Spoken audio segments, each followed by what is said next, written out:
Ladies and gentlemen, good evening and welcome back to our channel once again. And it is my hope and prayer that the video is going to find you guys in good health. Personally, I am fine, as you can see. Kisumu is fantastic, and maybe you could also let me know where you're watching the video from, the county or the country, in case you are out of the republic. Ladies and gentlemen, are there numbers to impeach Rigathi Gachagua? That is the question which most Kenyans are currently asking. Because from all indications, William Ruto and his allies are keen on impeaching Rigathi Gachagua. But do they have the numbers?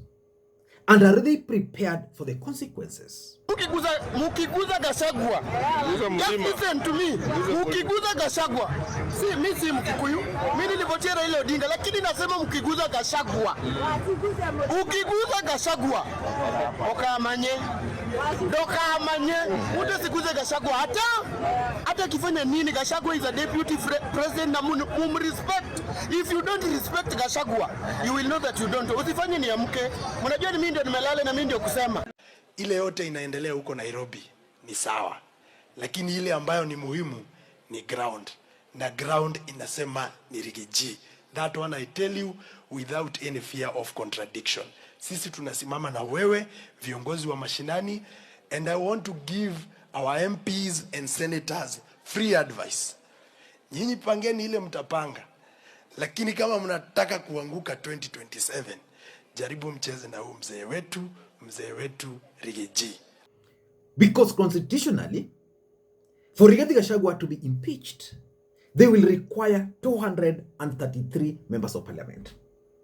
And William Ruto and his team believe very strongly that with the help of ODM party, they can easily raise those numbers.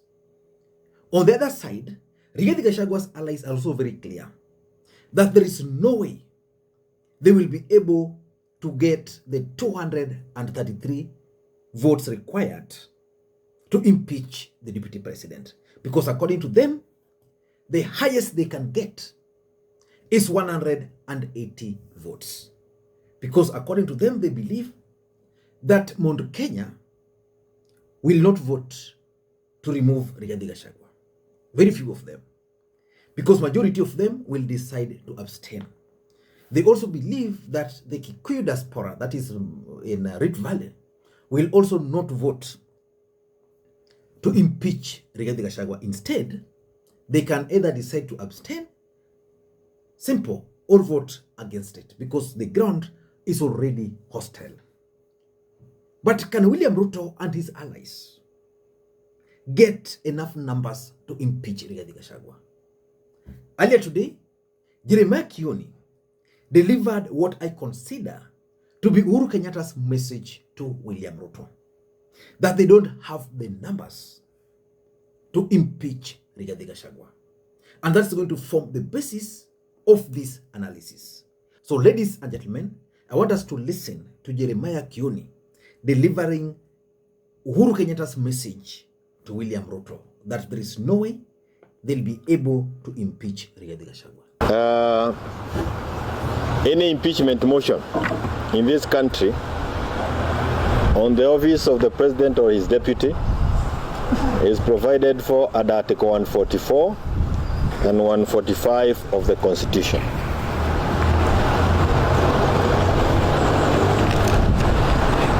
And the processes are lengthy. And the processes need numbers. What I can tell you from the beginning is that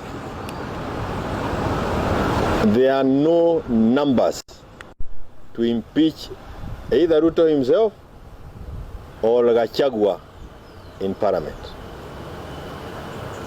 There will be those who will be saying yes, and there are many others who will abstain. Ruto understands this from the beginning, that he does not have numbers to impeach Gachagua. Kwa hivyo, ile iko ni kipidi. Ile munaita kipidile. This is yet another of the diversionary tactics that has been used by William. Now he will continue using them. Remember we had the Azimio demonstrations. Akatuletea kipidile ya Nadiko. Kukakuwa na mambo ya Gen Z. Akaleta kipidi ya broad-based government. And all these things are meant to ensure that we forget the big issues that are facing us as Kenyans. The problems that are facing us, and especially the young people of this country. Kila mmoja Kenya sasa anajua mambo ya Adani. Adani has become an embarrassment to us as a nation. You saw Badi himself yesterday, the newcomer in this government, who was sent there so that he can give his expertise, completely unable to explain what Adani is to the Senate.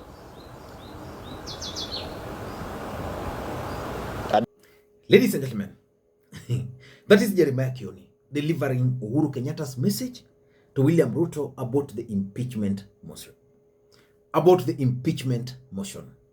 But before we get into all those details, in case you are watching this channel for the first time, please take a second or two, click that subscribe button so that next time we produce a video like this, YouTube will automatically notify you. And to the subscribers, I want to continue thanking you guys for your continued support. Because without that support, this channel cannot be where it is. Ladies and gentlemen, without any further ado, allow me to dive in. But again, before I dive in, allow me to also take this opportunity to introduce you guys to LemFi.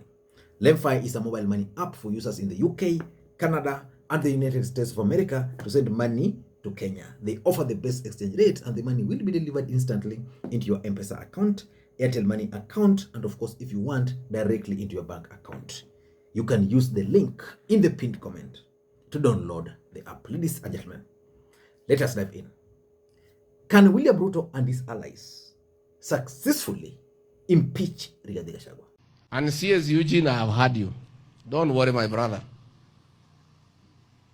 Kwa hii serikali hii, mimi ndio mwenyewe niko ndani. Hata kukija kamia gani, mimi ni chuma ya zamani, niko huko ndani. I'm inside. That is the question. Of course, if you've been following the latest strategy, they are making it appear as if that impeachment motion is being engineered by the members of parliament themselves, and that they are asking William Ruto to stay away from it. In fact, all of them are asking William Ruto to stay away from that impeachment motion. And they're making it appear as if Rigathi Gachagua is actually the problem, that Rigathi Gachagua is not in terms with almost all members of parliament. It's divisive. Listening to this Kiambu women rep talking about something which is a bit relevant to me. Lakini ningetaka kusema ya kwamba tunapitia wakati ambao space yenye tuko kama wa Kenya ama kama watu wa mlima, sioni kama ni space tumewahi jipata ndani yake. Space ipi? Hebu tueleze. Space ile tuko ndani yake. Tuko na deputy president ambaye sijui mimi nitaanza wapi, kwa sababu deputy president amekorofishana na watu wengi sana katika bunge. Fortunately mimi hatujawahi gongana. Mimi tumekeep boundaries na tumeheshimiana. Alright. Lakini najua kuna watu wengi wameumia roho. Kwa sababu deputy president ndi yule mtu akisikia akona maneno na wewe atakulima tu, sio mahali huko, atakuja mpaka atakulima kwa ground. Sasa wewe kama kiongozi ambaye umechaguliwa. Na mwanzo tulipochaguliwa nimesikia watu wakipeana narratives nyingi, lakini mimi mwanzo tulipoingia katika bunge, wakati deputy president alianza kuongea mambo ya shareholders, shareholding, hiyo kitu haikuingia vizuri na wengi wa watu wale walikuwa bunge, na wakasikia ni kana kwamba hasemi vizuri, na hiyo ikaenda na ikapita.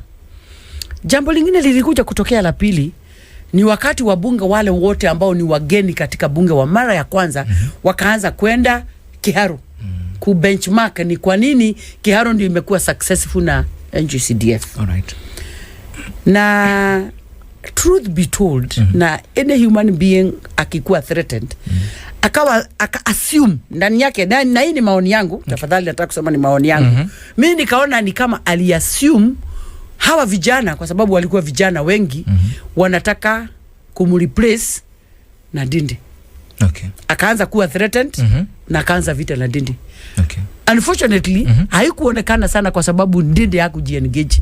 Alikataa kabisa. Very true. So yeye akapambana na wale ambao ni marafiki wa Ndindi wenye walikuwa ready to fight. Okay. Lakini mwenye alikuwa anapiganiwa yeye mwenyewe avoided that story na akanyamaza na akaacha hiyo story na wakanyamaziana hiyo maneno ikaisha hivyo.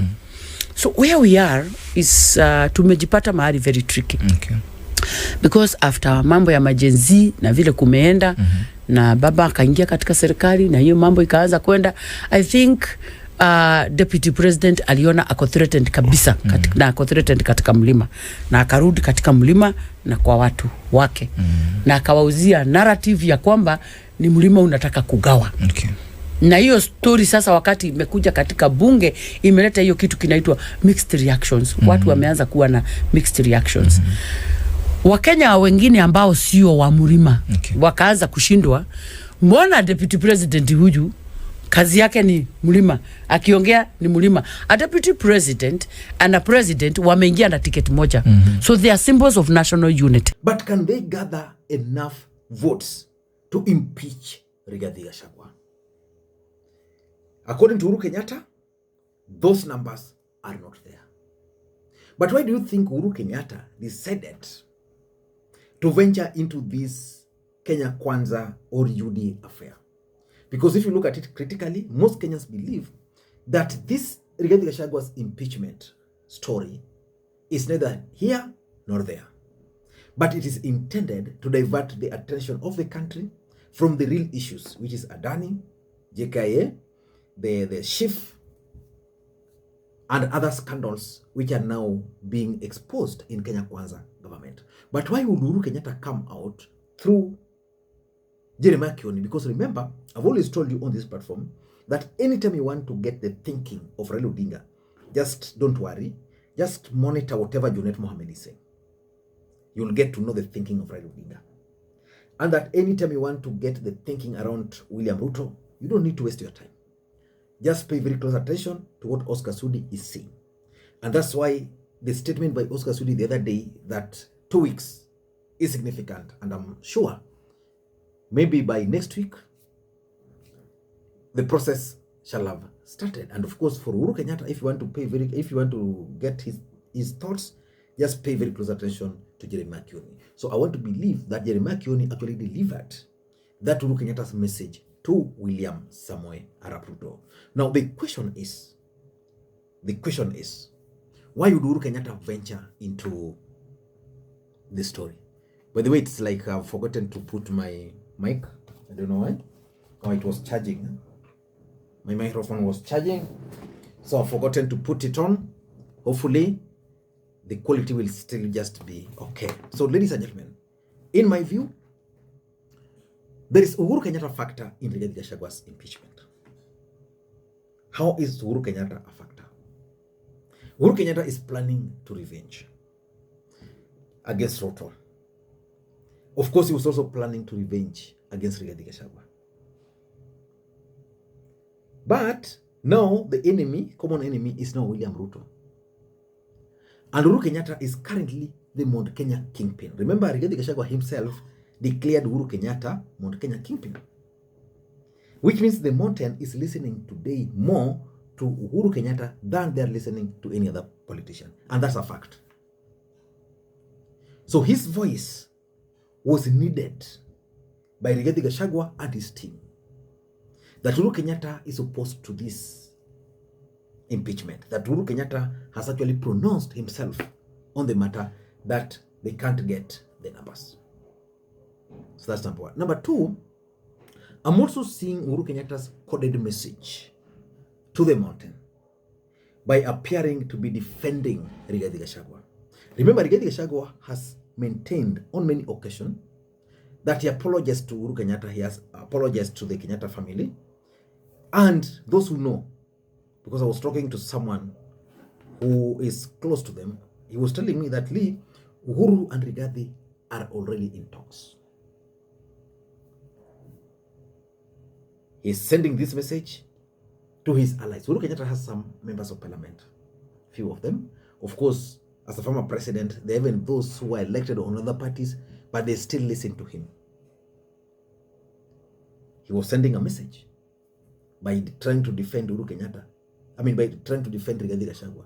So which means those people will now go slow in their attempt to impeach Rigathi Gachagua, especially those from the mountain. Number 3, it is also, in my view, scare tactics. They want to scare anybody who would want to move this motion. In fact, it will be very interesting to see who is going to move this impeachment motion. I expect UDA party member, and particularly from the mountain, would be the one charged with moving the motion. So we'll be able to know whether anybody from the mountain would be courageous enough to actually go ahead and move that motion. And lastly, I'm also seeing some hints of Uhuru Kenyatta and Rigathi Gachagua working together. So Uhuru Kenyatta coming to defend Rigathi Gachagua that Ruto cannot get numbers, in my view, is just a hint that they are working together. I've always told you that in politics, nothing happens out of mere coincidence. There is no way Jeremiah Kioni can call for that press conference just like that. So ladies and gentlemen, let us wait and see. But in my view, it's going to be a very tall order for William Ruto and his allies to remove Rigathi Gachagua. And the day they will do that, William Ruto is going to be kicked out of the mountain. Until next time, this is Makwiny. Bye-bye.